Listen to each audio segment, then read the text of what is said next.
Faucet is that filtered water? Does it matter? It doesn't matter. Doesn't matter. So what I'm gonna do, I'm gonna put some ice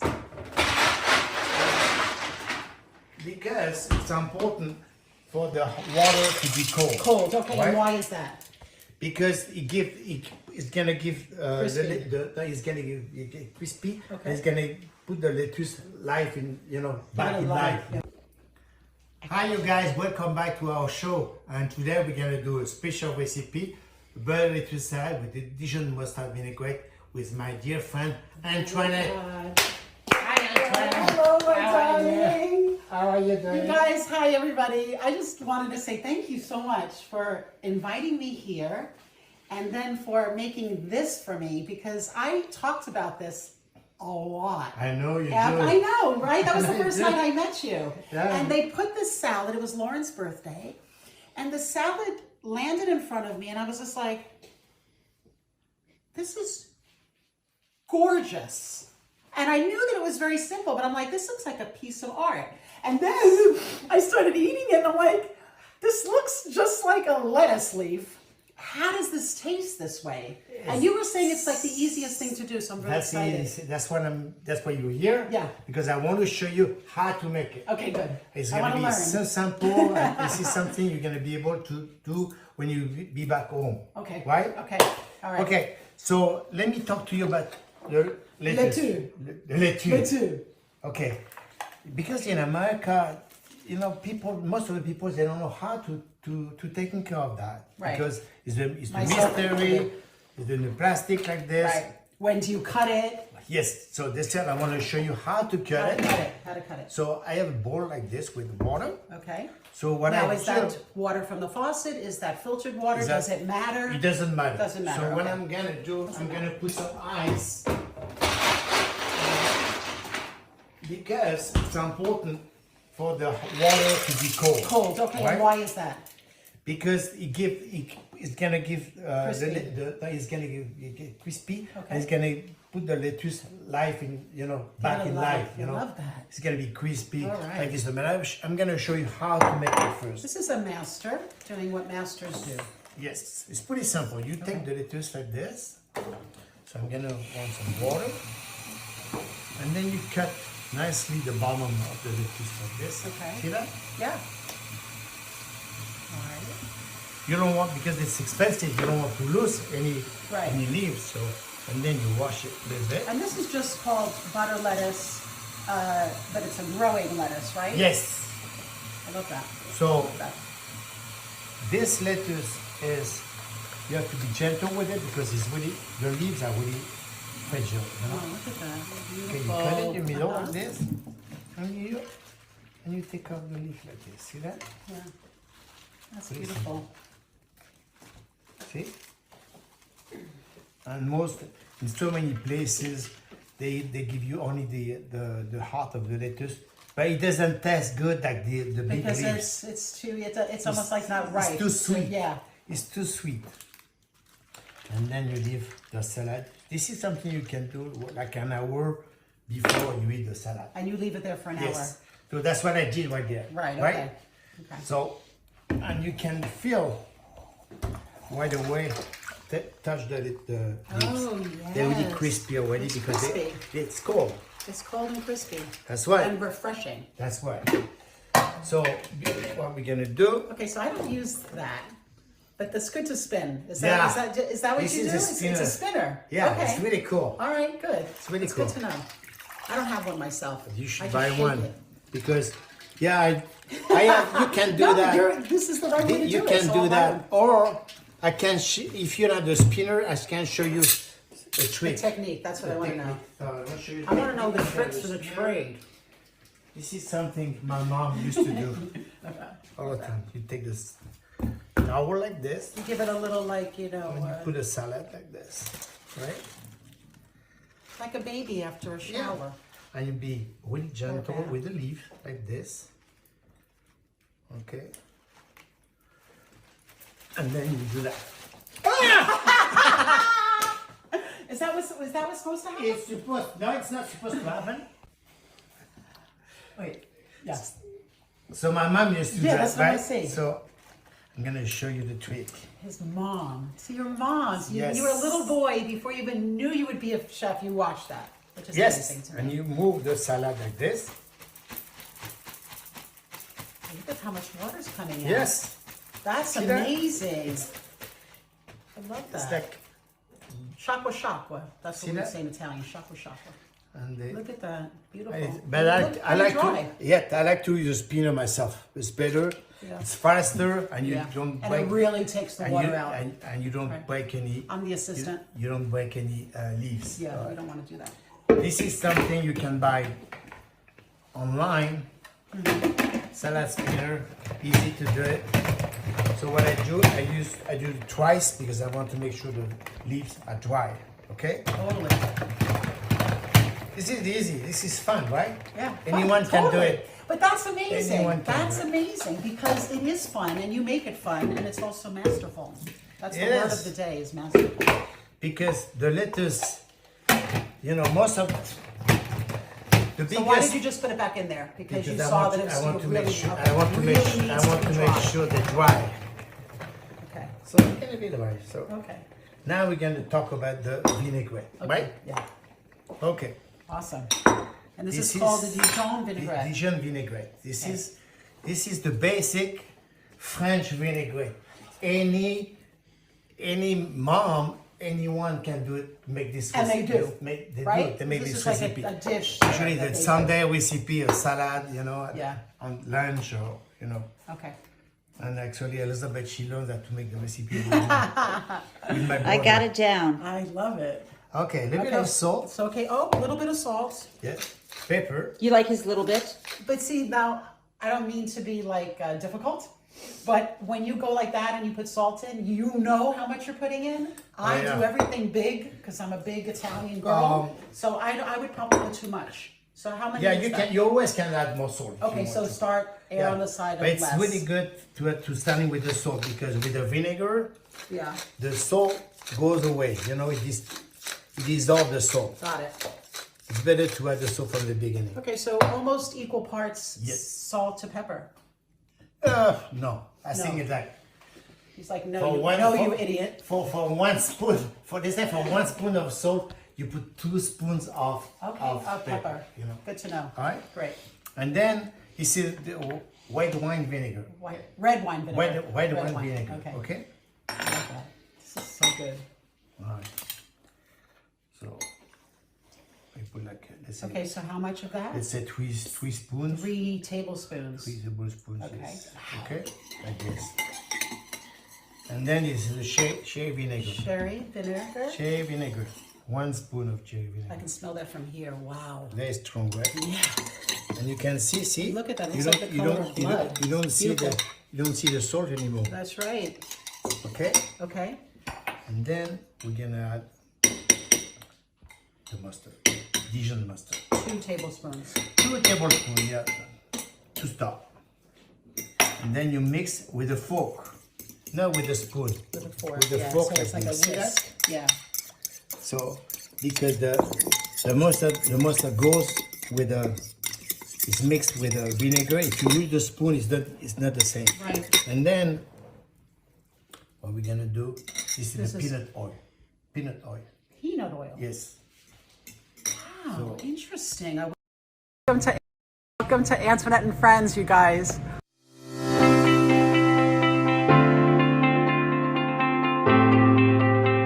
Just let's answer this one question. This is from Italy. What have you learned? I'm translating because I speak Italian. I speak Italian too. Get the hell away from me. There wasn't a woman who looked like us. They were all grown, and they were talking about their facelifts to their husbands, which is where I am now. That's exactly my career. You are such an open book. I want to know something that nobody knows about you, and I'm going to get it out of him today. I might forget what nobody knows. To me, like to watch as a doorman and to watch all these great comedians, it was like a college. It was a college of sorts where you got to watch the professors every night, and you can learn as much watching a bad comedian as you could watching a good comedian. You know what I mean? Did you get laid that night? And he said, yeah. I go, now I got to start carrying around a notebook and pen. But that's a true story, and it just made my day.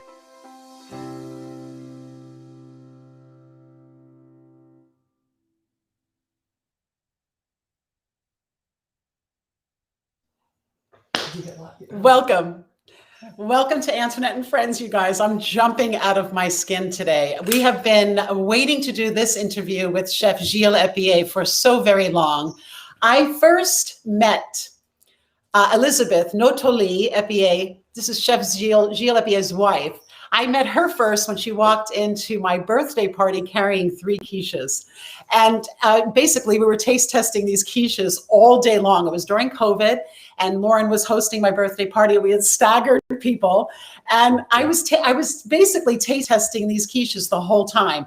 And I remember thinking to myself, as I was trying to focus on what people were saying to me, I was thinking to myself, what the hell is going on with these quiches? I mean, what is going on with these quiches? There was something about it that kept getting my attention. And I knew that Elizabeth brought in soup because I saw it, right? 11 o'clock rolls around, my birthday party is coming to an end. And I'm like, Lauren, where's the soup? I know there's soup. So I had to pull the birthday card. She whips out this soup, and I actually posted it on Instagram. You guys, I don't even know what to say about masterful food, but this soup, I actually had not met him at the time. This soup had so many beautiful layers to it. And I just thought, how does he do that? And then I had the pleasure of being here in his home, which is why we wanted to do it here and not in the studio. It was Lauren's birthday. I'm sitting at the table. I'm watching him cook and prepare this incredible meal. And I can see what's going on. There's, if I may say, like a channeling from above. He's connected to source. Okay, that's what's going on. Puts the salad down, the simplest, can I curse on my show? Of course I can. The simplest fucking salad. It was like a leaf of lettuce, right? I taste this thing. I'm like, what is happening with it? And it sounds like an exaggeration, but what he does is he creates this incredibly simplistic, beautiful, pure artwork in his food. It's masterful.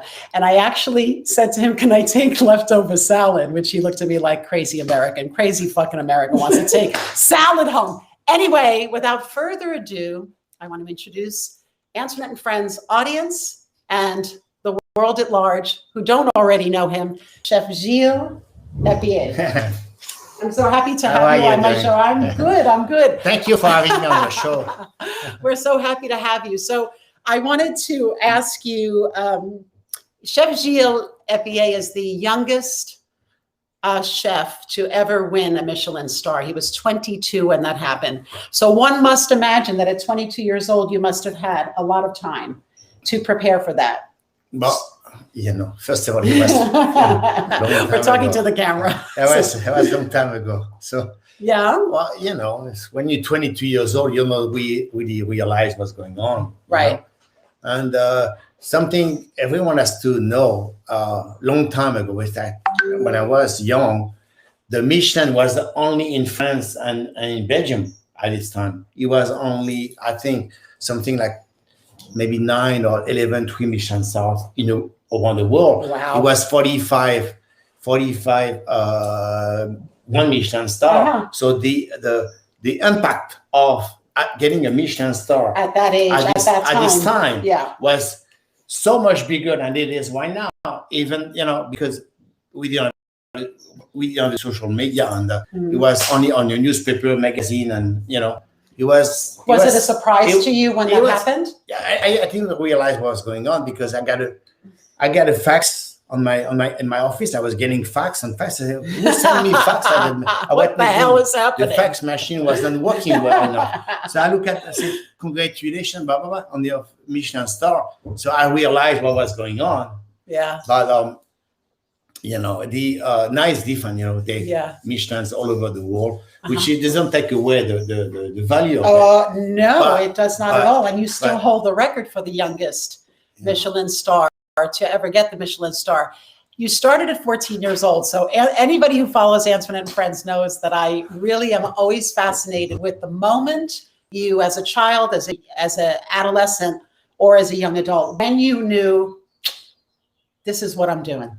This is where I'm going. Well, I was when I was a kid, I was always cooking with my mom, doing some, pastry and stuff like that.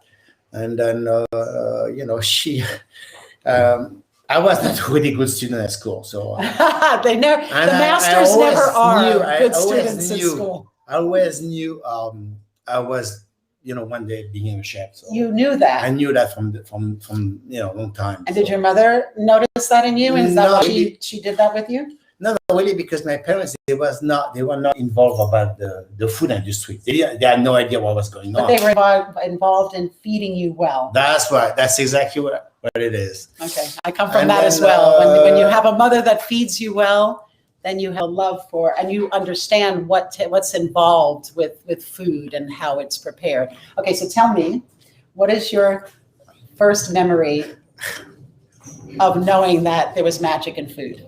Well, I think it's like my first memory was, because when I was doing cooking with my mom on Sunday, she was always making this beautiful dessert and the food. I still have to taste in my mouth. So I remember the flavor of it. It's not gonna go away. It was the choux à la crème. You know what the choux à la crème is? No. It's like a dessert with the caramel and the vanilla. Is it like cream what is the inside. creme brulee? No. Or It does was it have it was like sort of puff pastry with a cream inside. It was really good. And she was doing the floating island and every Sunday she was doing something Amazing. for us. That's why I say I'm gonna try to do it myself. And then I moved forward and I got a job and I went to school first. And where did you go to school? I went to school because my parents they didn't know anything about the food industry, so they put me in a school, cooking school. But after 6 months, I said to my dad, listen, I'm not good for school. I want to go to work. He said, well, we don't know anything then, so how are you going to find a job? Right. Wait, can we tap on that for a second? So people who are masterful, I find they go into school, but they don't like the structure. Yeah, well, Because creativity kind of doesn't work under structure sometimes. Sometimes you need structure. So you were in school for cooking, but you wanted to get out there and really do it. Yeah, I was, in my mind, cooking was not going to school. It was working, Doing it. doing it. Yeah. The chefs in the kitchen. Yeah, that's love the only that. way. That's the only way you really learn how to become a chef one day. Because calling himself a chef, it takes at least 10 years to be able to call yourself a chef. Now we go to school after 2 or 3 years, they decide they want to have a higher salary and they want to call themselves a chef. After 3 and 4 But years. they're not a chef. They don't have the knowledge. They don't have the experience. They don't have the knowledge of being a chef. It takes a long time. Sometimes I ask myself, as of today, I'm not even a chef. I have to relearn because I'm always something to learn. That's powerful. Always What you gonna just be. said is so fucking powerful because the best masters, the best artists are always looking at their work and saying, how can I improve on this? And that's when you're constantly growing, which is what you do. And what I saw while I was sitting right there watching you, it was like this attention to being excellent and putting everything in that moment to make it even more. And that is really special. And that's why you are who you are. The thing is, every time when I do something, even if I make the recipe I used to make before, Right. I always make the recipe like it was the first time I'm making it with the same patience, the same love. That's make the difference between me and the other chefs, Yeah. and Yeah. it's like called you live it. experience and It's love part of your it. blood, and it's Yeah. how you live and how you breathe. And sometimes I messed it up because it's happened. It's happened to any chef. There is no one chef in the world who can say, I never messed up anything. Mhm. It's called a liar. I messed it up Well, sometimes. how do you learn if you don't mess up? How do I'm- you learn Yeah. it, really? if So you when think I about messed up, I said, I'm mad at myself, especially during quarantine. I was cooking with Elizabeth every single day. And I messed up sometimes. I was really mad at myself. I cannot blame anyone else than myself. I was alone Right. cooking in my house. So, okay, so during quarantine, this is something I wanted to talk about. So during quarantine, Elizabeth, his co-pilot and beautiful wife and style beyond measure, they sort of shape-shifted and created a delivery business where people were able to eat and be comforted by good food. And that's how you kind of, changed track. And you actually were cooking. I mean, I was here one time when you guys were doing this all yourself. And I just was like, that's a kind of an amazing thing, because you didn't have any prep chefs.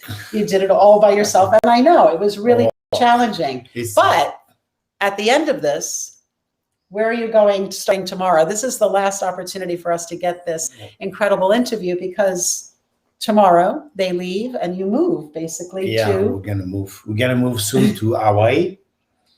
Oahu? To the island in Oahu, like an hour away from Honolulu.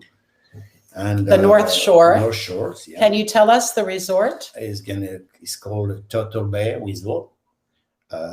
Not too shabby. And it's a beautiful place, and we are still right now under construction, but it's gonna be awesome. Mm-hmm. And it's like I'm gonna be,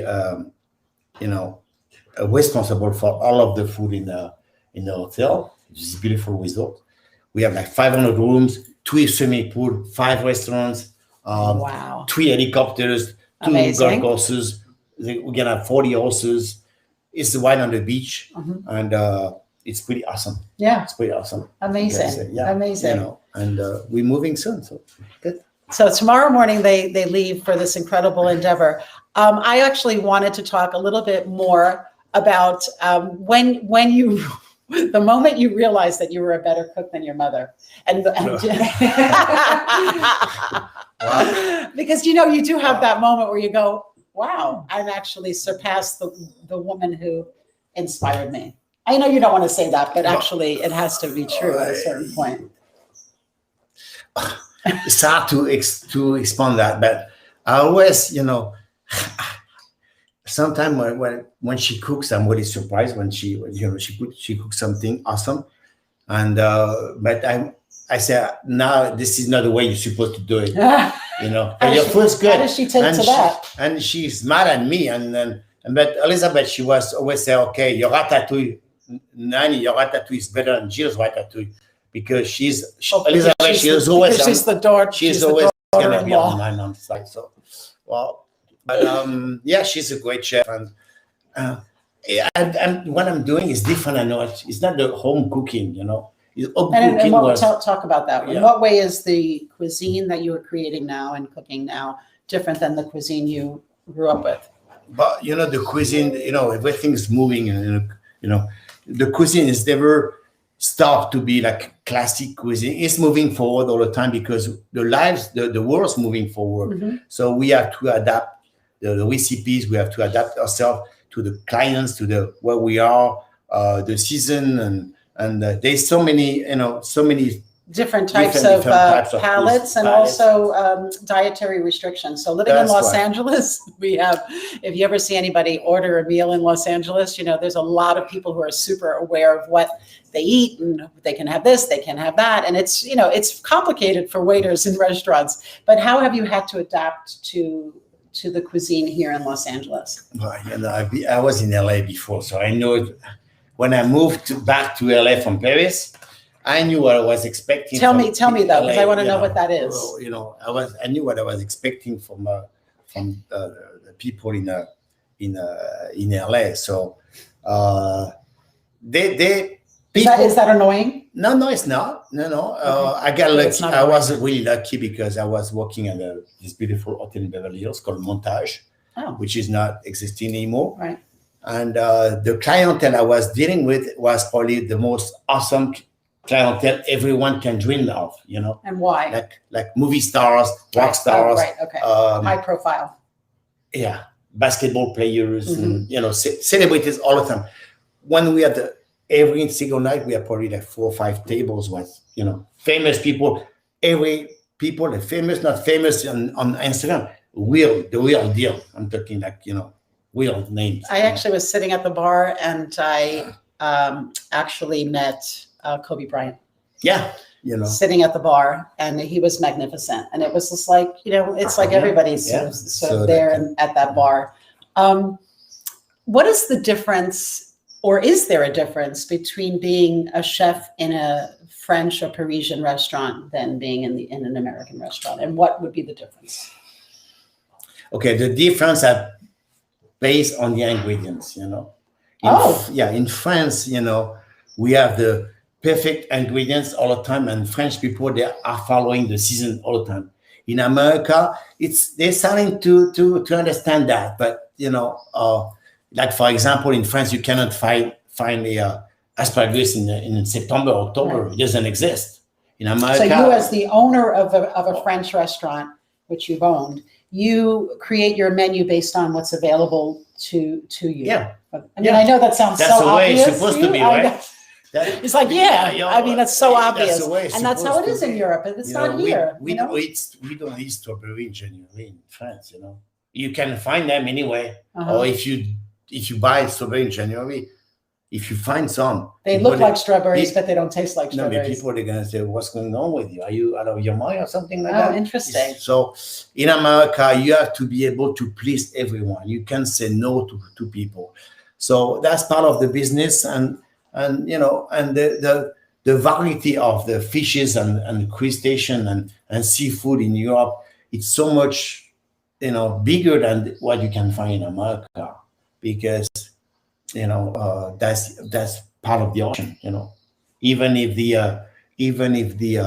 on the East Coast is the Atlantic Ocean, it's not the same water than it is in Brittany or France. It's more salty, it's colder, and everything is different. So and when you go, the veggies are different. What if he was? I gotta say, France is the garden of the world. And if talking about California, if California was in Europe, if America was in Europe, California would be France, because that's the state who is the Closest in the closest climate. to the climate. Yeah, I feel that's the same as Italy, right? France. That same kind of climate. And Some kind of thing. sometimes I drive around and I go, oh, look at that. That looks just like Sardinia, or that looks just like where I'm from in south of Italy, which is very similar. That's why in California we have wine, we have some beautiful organic veggies, But the problem is eating well in America, it's expensive. Yeah. It is expensive. When you go to the farmers market, you spend $100 and you get nothing. I know. With $100 in France, you walk away with 3 bags full of veggies. You have enough veggies for 10 days. Mm-hmm. It doesn't exist in America. That's the thing. So people, they say, okay, look at these people. They're not really healthy. They're not rich people. Mm-hmm. Healthy food is for rich people in America. Yeah. That's I know. why it has to change. One day, hopefully, it's going to change. And that's something you want to be a part of. I want to you? be a part of course. Like so many chefs in America. It's interesting when you talk about food and when you're talking about what you do, you have a light about you and your face lights up and there's a lot of love that comes from your eyes. I'm not trying, I'm really serious. Of course it does. That's why I wanted to interview you. What have you eaten in your life where you were like, wow, like it just blew your mind? Well, you're thinking about the food or the chef, because you usually you have to associate the food with the chef. Person who cooked it. Yeah, because there is some chefs who are really, really talented. But to be able to understand what they're doing, you have to know the chef first. You have to meet the chef first. If you don't meet the chef, it's hard to associate this food and this guy who's cooking the food. I have few chefs who are, especially in France, some Japanese chefs in California, but I can't say which this one or this one because I don't want them to be jealous. We don't want. But they know how much enemies respect here. I have from some really, really famous French chefs and some really famous pastry chef. I gotta say, pastry wise, there's one guy who blew my mind away all the time. His name is Philippe Conticini. He's in Paris. Is Italian? He's Conticini. Conticini. He's Italian. Yeah, his parents were Italian. He's one of the most talented, probably one of the most Pastry talented chefs. pastry chefs in the world, in my opinion. Okay, that's pretty high. He's really, really good. He has a passion for what he does, and he's a good friend of mine. We know each other over 30 years, and as he's getting older, he's getting better and better and better. Of course. That's every single that's day, the way it goes, it's right? a perfect example of someone who's working his ass off every single day to make his pastry and his bakery better than he was the day before. Isn't that beautiful? Like we always talk about, it's like finding what you do, loving what you do, becoming masterful at what you do, and sharing that with the world. To me, there's nothing better than that. And that's what I see in this amazing man. I can tell that you are living and breathing what you do. And I don't know why I'm thinking about this, but when you were teaching me how to make what's the name of the salad? The lettuce, butter lettuce salad.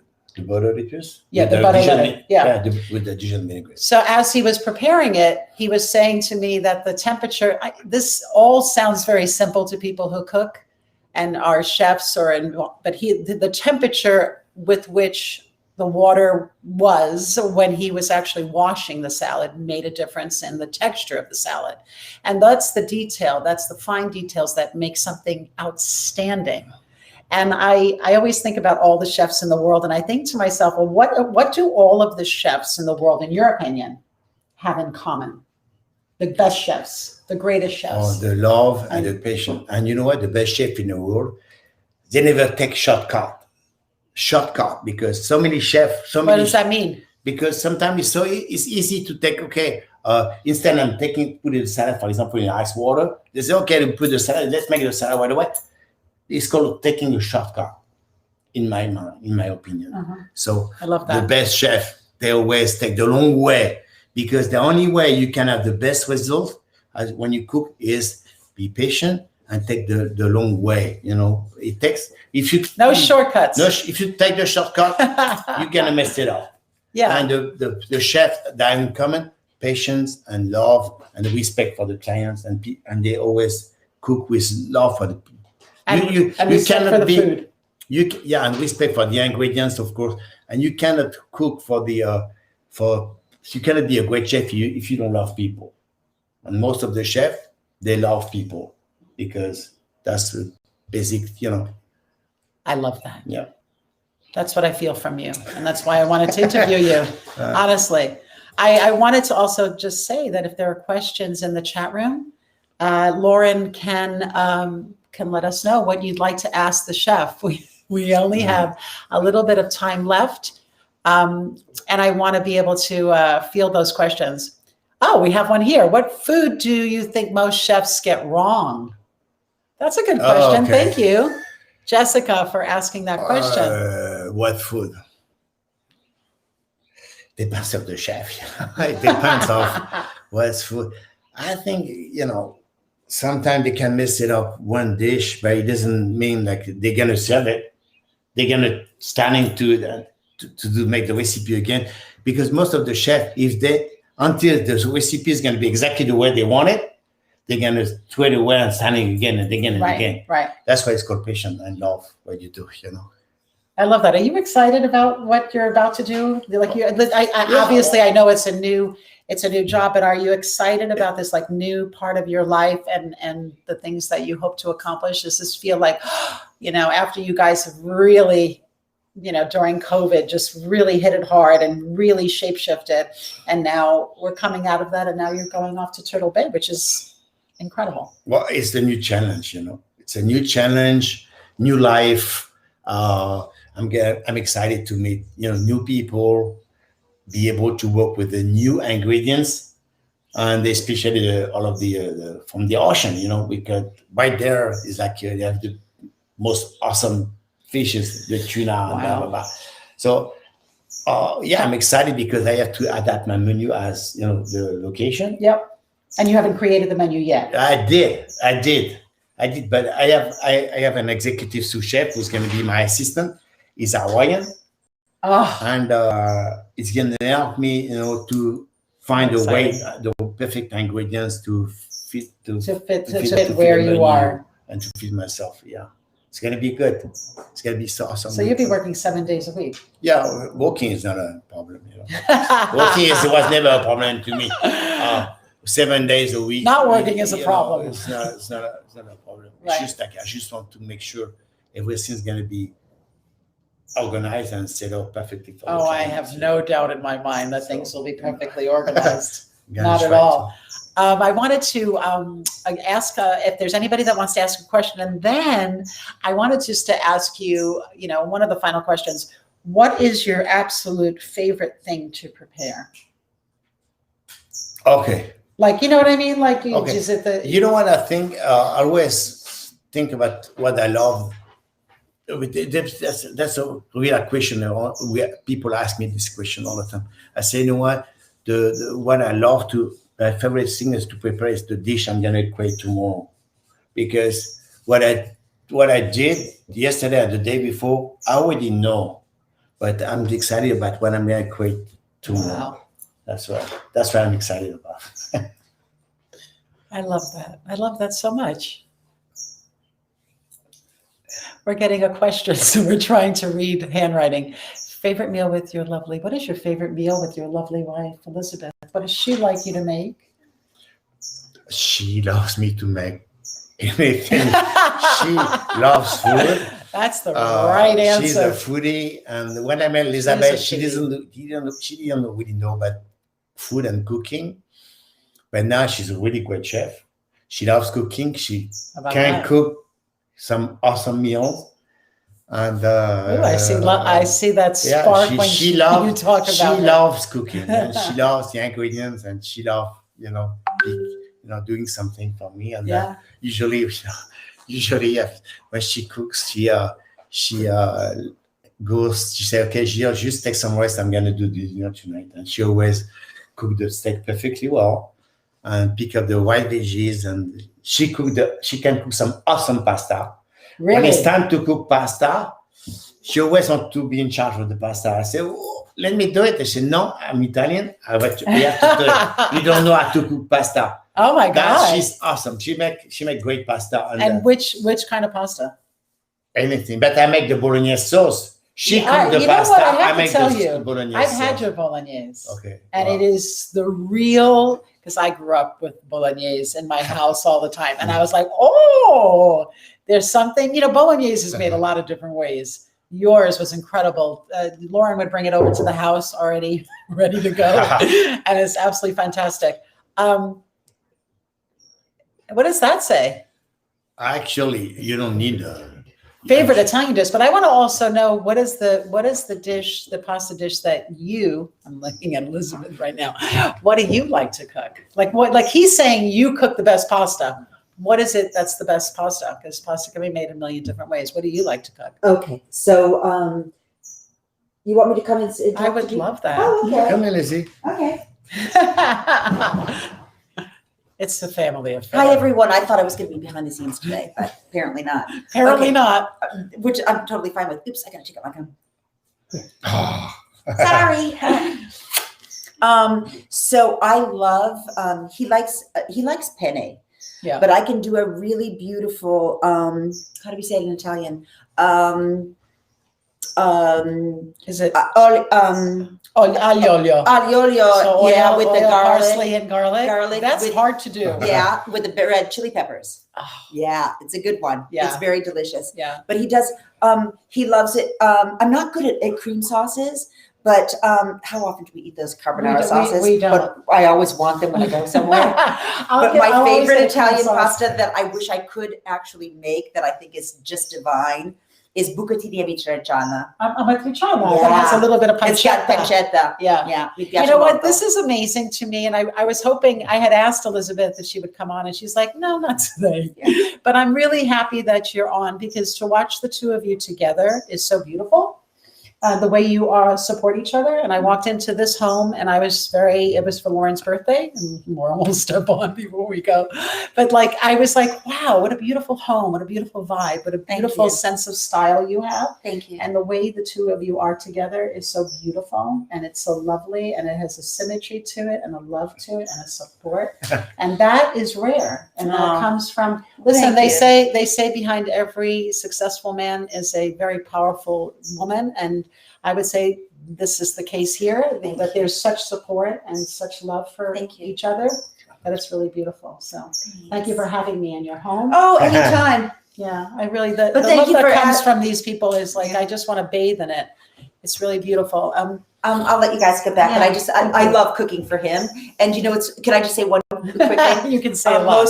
Most people think, oh my gosh, How do you cook for him? Yeah, they say to me, oh my gosh, I would love to invite you guys over for dinner, but what am I going to make for sure? I'm like, he's the most simple. Is that true? Oh yeah, yeah. It is true. If you want to know how you cook for a chef, don't try to do something fancy. Do schmancy. mac and cheese. No, they want this most simplest thing. I mean, he wants to have like a beautiful ribeye steak with a baked potato.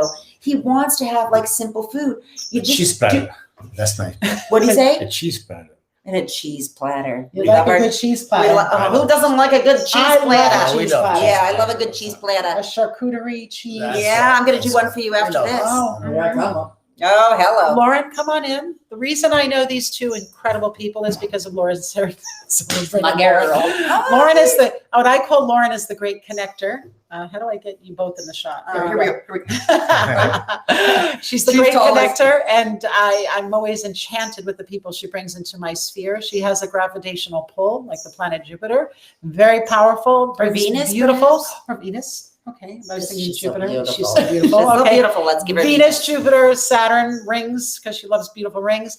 But I'm just very grateful to you, Lauren, and thank you for coming on the show. And I'm very, very excited. You're welcome. I'm excited for That was your good, new though. journey. We are so I'm excited. so This proud is a of you journey, guys. and we want to say to Turtle Bay Yes. that we are losing California. Los Angeles is losing one of the best chefs that we've had, but we're very happy to give. Look at me like I'm the mayor. We're happy to give Chef Gilles Lapierre and Elizabeth Notoli to you, and we wish you so much Success and I have- obviously in the reinventing. And also, I got on a plane sometimes 3 and 4 times a year to Paris to eat this food and love this lady. And now 5 hours on the plane, go to Hawaii, go to Turtle Bay. Yeah, you know. Guess The who's same going to thing I'm Hawaii? going to try to Lauren. Yeah. Antoinette. Anyway, thank you guys for joining Aloha. us, friends. Aloha. Hello, bye. Bye. Oh. everyone. Oh, Antoinette, we have a winner for the contest. Oh, Oh amazing. my God. So thank I don't you, know Frank. if, yeah, I don't know if Lauren wants to read it off or if you want me to read it off. Well, it does want I to do read it want to off. read it off. Where, Okay, where, awesome. Okay. Sent it to all of your socials. Download the video. Download it. Hannah, banana. okay. Oh yeah, download, but you can't download. Wait, hold on to it. It won't let you. I don't think because you're on Do Not Okay. Disturb. It is, the winner is, who gets a 30-minute one-on-one with Antoinette to talk about anything. And you might want to text me because I will have you absolutely ask the right questions to her. Oh no! Right? Michelle McDonald. Michelle McDonald. Michelle McDonald. I'm looking forward to it. And I'm just going to say, because I'm producer / momager, that when it was auctioned off at a raffle for charity, 10 minutes with Antoinette went for over $850. So, I like to know what something's worth to really enjoy it. Thank Thank you, ever the producer. So we're at like $2,500 worth. So, write down your questions. Use your time wisely. Thank you. Congratulations. And thank you to all the Michelle.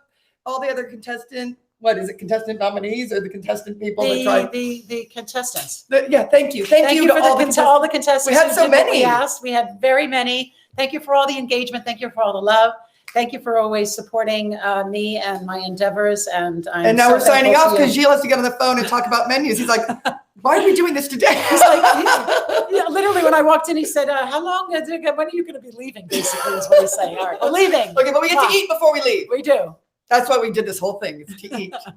Bye, Ryan. Thank you, Ryan. Ryan, in thank you, Calgary. Ryan, always. Jen Nida, thank you Jen, so much. The Thank you, team. Laura. Of course. And thank you, Elizabeth and Gilles FBA. Bye. Welcome to Antoinette and Friends, you guys.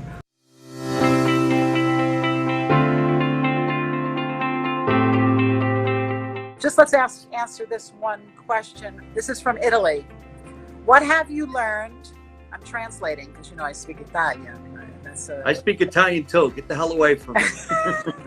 There wasn't a woman who looked like us. They were all grown, and they were talking about their facelifts or their husbands, which is where I am now. That's exactly my career. You are such an open book. I want to know something that nobody knows about you, and I'm going to get it out of him today. I might forget what nobody knows. To me, like to watch as a doorman and to watch all these great comedians, it was like a college. It was a college of sorts where you got to watch the professors every night, and you can learn as much watching a bad comedian as you could watching a good comedian. You know what I mean? Did you get laid that night? And he said, yeah. I go, now I got to start carrying around a notebook and pen. But that's a true story, and it just made my day.